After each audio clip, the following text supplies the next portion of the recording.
Further upstream is a stretch of water known locally for quite obvious reasons as the Long or Straight Mile. Many British rivers do not have stretches quite like this, and consequently many international rowing teams, including the junior members of the British national squad, regularly visit here for practice. A little further beyond this straight section, the river begins to twist and turn, eventually passing through the estate of the Duke of Westminster. The family's name is Grosvenor, and the present Duke owns some 11,000 acres here just south of the city. His home is known as Eaton Hall and has been a family possession since the 15th century. The original Grosvenors were actually kinsmen of William the Conqueror himself, and as Norman earls, they control most of the land around Chester. Today, not only are they the biggest landowners in Chester, but also in London, with properties in areas such as Grosvenor Square, Belgravia and Mayfair. As the vessel moves on downstream, almost immediately note the large glass-fronted building on the right-hand side, known as the Red House. It was actually painted a vivid red until quite recently, but toned down to its present colour to blend in more naturally with the river environment. There has been a public house on this site since 1850. A tea room was installed in its riverside gardens in 1890, followed by a ferry service which operated from 1900 until the early 1950s. Today it is a modern restaurant. A little further on, note the large apartment block. Built in 1979, it is known as Riverside Court. From 1868 until the 1970s, this was the site of another public house and lodgings known as the White House Hotel. The hotel provided rowing boats for hire, and it too ran a ferry service until the onset of the Second World War. Beyond Riverside Court, and continuing for quite some distance on the right-hand side, look out for some riverside wooden cottages, which were once part of the property of the large houses to the rear. Over the years, many of these riverside holdings have been sold off. Prices vary considerably depending on their size and quality, but are quite expensive considering that the owners cannot live in them and insurance is difficult because of the likelihood of flooding. Now turning to the left-hand side and far away in the distance, you will soon be able to see part of the city skyline. To begin with, look out for the four turrets atop our majestic cathedral. Originally, this was the site of a 7th century Saxon minster, but following the arrival of William the Conqueror in the 11th century, the first Norman Earl of Chester, Hugh d'Avranches, authorized the building of an abbey here in 1092. In 1540, along came Henry VIII, and in order to divorce his first wife, Catherine of Aragon, he split with the Church of Rome and made himself head of the newly formed Church of England. From this point on, Chester's Abbey became its cathedral. In 1992, Chester celebrated its 900th anniversary, firstly as an abbey and then as a cathedral. Queen Elizabeth II herself joined Chester's celebrations by granting Lord Mayor status to the city in recognition of its historical importance. Since 1228 we've had a mayor, now we have a Lord Mayor.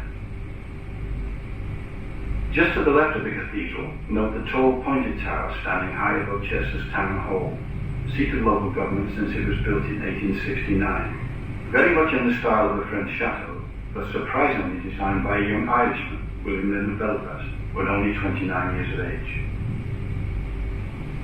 Still on the left-hand side, but sweeping well to the right, you will notice a tall chimney. This is Chester's lead shot tower. This tower was built in 1799 to provide lead shot, otherwise known as musket balls, primarily for use as ammunition in the Napoleonic Wars. Although a number of such towers were built at this time, Chester's Tower remains not only as the oldest of the 3 remaining towers in the UK, but as a reminder of those far-off days. I'm sure you will have noticed that for quite some time we have been travelling around a long bend in the river. In the 11th century, the land on the left-hand side was actually an island, known in those days as an eyot or eye, and was owned by the Norman Earls. When the last Earl died without an heir in 1237, the land passed to the Crown and was eventually sold off. Today it's a water meadow prone to winter flooding, and just as in medieval times, is still referred to as the Earl's Eye. Returning once more to the right-hand side, one can't help but notice the large castle-type building set back in the trees. It is known as Walmore Hill, and was originally built as the retirement home of a very famous Chester Victorian architect by the name of John Douglas. He was responsible for more than 400 buildings in and around the city, and was particularly noted for his splendid chimneys, some resembling sticks of barley sugar. By far his most famous piece of work is the marvellous wrought iron framework supporting Chester's beautiful clock astride the East Gate, the symbol of Chester throughout the world. Building work started on Walmore Hill in 1898, but unfortunately was still not quite finished by the time of John Douglas's death in 1911. This particular stretch of the river is known as Deep Ford, and was the site of a Roman ford way back in the 1st century AD. It's quite shallow here even today, and it's still possible to walk across at this point without getting one's hair wet. Now in view on the right-hand side is a splendid 19th century Queen building with a red roof. Once the residence of a wealthy Victorian family, it is now divided into self-contained apartments. Many of the buildings from this point on were constructed around the mid-19th century, in most cases for the well-to-do people of the day. The railways came to Chester in the 1840s and tourism started to boom. The city also became a fashionable centre for the rich and famous, many of whom chose to build their houses in the suburbs. This particular area, known as Borden, approximately 1 mile from the city centre, was just one of them. Today, many of the buildings have been split into apartments or taken over by various business concerns. This suburb was also very significant 2,000 years ago. The Romans of the day discovered natural water springs in the vicinity and pumped their supplies into the city by means of lead pipes and an aqueduct. Our modern city today takes some of this water supply from this same area. Shortly coming into view on the right-hand side and standing out very prominently is the lovely Church of St. Paul. Although initially built in 1830, it was comprehensively restored in 1876 by that same previously mentioned Victorian architect, John Douglas. Between the church and the buildings below is a small lane known as Battlewell Hill. Today, the lane is not visible from this viewpoint, but in medieval times it ran all the way down to the river's edge. To explain this strange name, one has to go back to that period and the practice of witchcraft. Ladies, under suspicion, were brought here, tied into a barrel, and then rolled down the hill into the river. Should the lady subsequently drown, then she would be deemed innocent and already on her way to heaven. However, should she survive this ordeal, then she would be declared guilty, taken from the barrel and transferred to a place of execution, where she would then be hanged. Clearly a classic no-win situation. Just a little distance beyond the church, look out for an overgrown, uncultivated area known as Hangman's Hill. This was the place where such executions were carried out. A little known fact is that 15% of those executed were actually men. It is still consecrated land and is unlikely to be built upon in the foreseeable future. From the 13th to the 17th century, some 300,000 unfortunates suffered similar deaths throughout Europe. The last such trials in England were in 1712. For many years this was also the site of more general public executions, the last one being in 1801, when John Clare, a young man in his 20s, was convicted of stealing and brought here in chains to await hanging. Having escaped from custody, he then drowned trying to swim across the river to safety. Nonetheless, he was dragged in the river and hanged anyway. The whole gory process took well over an hour and caused such revulsion that public executions on this spot stopped forthwith. Just ahead on the right-hand side, and partially hidden by the huge trees, look out for the very tall red brick building, in appearance just like a fairy tale castle. This was once the home of the author Thomas Hughes, who amongst other literary works wrote Tom Brown's School Days. Published in 1856, it recounted some of his experiences at Rugby School. As a member of the legal profession, he moved to Chester in 1882 as a county court judge, and had this beautiful mansion built overlooking the river, where he lived until his death in 1896. Buckington House was named after the town in Berkshire, where he was born in 1822. Now look out for what appear to be some lovely Georgian buildings on the right-hand side. Known as Diva Terrace, they were actually built by the Victorians. Diva was the name given to the city 2,000 years ago by the Romans in honor of the Celtic goddess of this very same river Dee on which you are now sailing. We now come to Grosvenor Park on the right-hand side. This 20-acre plot of land was given to the people of Chester in the 1860s by Richard Grosvenor, the second Marquess of Westminster. I'm sure that many of you will be surprised to know that the very first public park in the world was laid out in Birkenhead, a town north of here just across the River Mersey from Liverpool. It was landscaped in 1847 by Joseph Paxton, that very same architect responsible for London's Crystal Palace Gardens, laid out for the Great Exhibition of 1851. His pupil Edward Kemp designed Chester's Park in 1867. Very shortly, on the right-hand side, you will see some of Chester's premier rowing clubs on view. The Royal Chester, formed in 1838, is one of the oldest in the UK. The King's School, formed in 1887, is also the oldest school in Chester. The king in question was Henry VIII, and following the dissolution of the Abbey, the school was founded in 1541 in the newly formed cathedral, initially for the education of 24 poor and friendless boys. By 1960, the school had expanded significantly, causing a move to new premises just south of the city. In 2003, the school became fully co-educational. Beyond the Boat House Inn, dating from 1850, is the Grosvenor Rowing Club, formed in 1869, using the family name of the Duke of Westminster, whose estate lies further upstream. The large buildings on the left-hand side were built from the mid to late 19th century, once again for the well-to-do people of the day. Nowadays, many have been converted into nursing homes and the like. With the arrival of the railways in the mid-19th century, so people flocked to the city.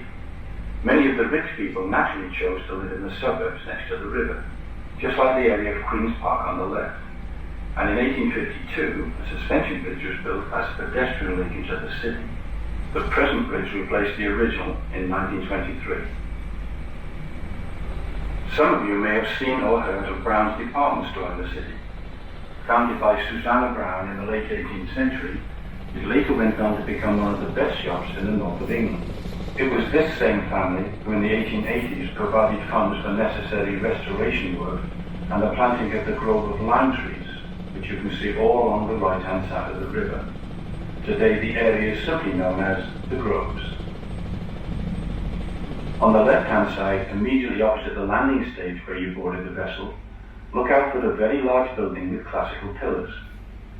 It was originally built in Neo-Georgian style in 1937 as the headquarters of the Army's Western Command.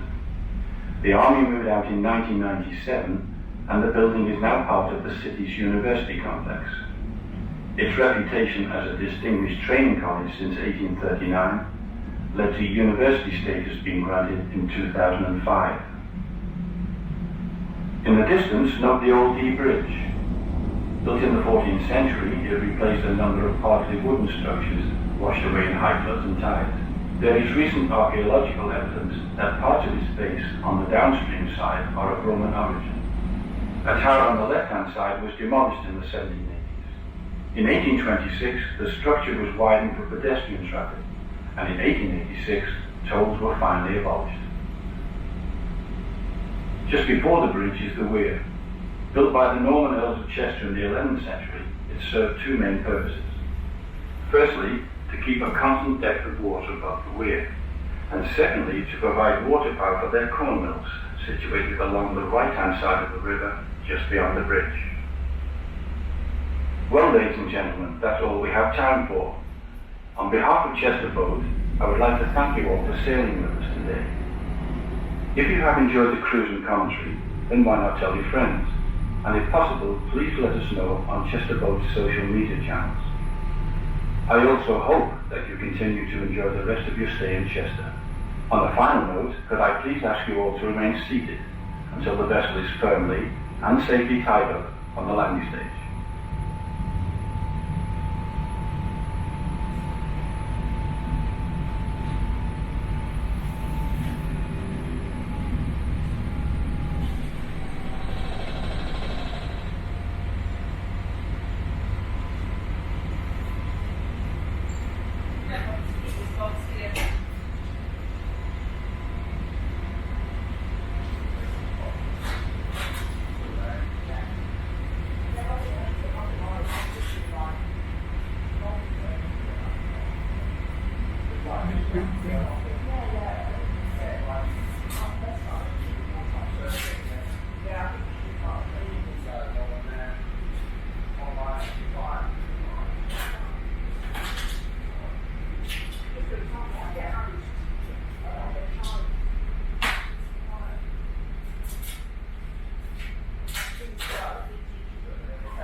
Yeah, we'll come back. We're just docking. And I'll be on my way back to the center. Yeah. Good, good.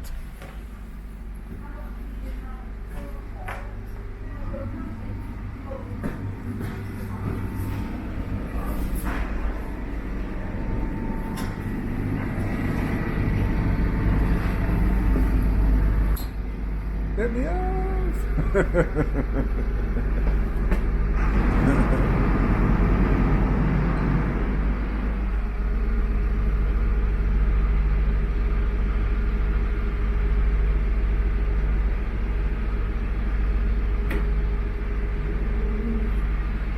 Santa. There we go. Thank you very much. It was very nice. Thanks a lot. Thank you. Thank you. See you again. See you again. See you for later. Sure. Thank you. Okay, guys. I will go back to the city center and see what's going on up there. Yeah, that was a nice tour. So I will go up and then, yeah, head for this wall and go up again. And these city walls. Walk around. Yeah. Look at this.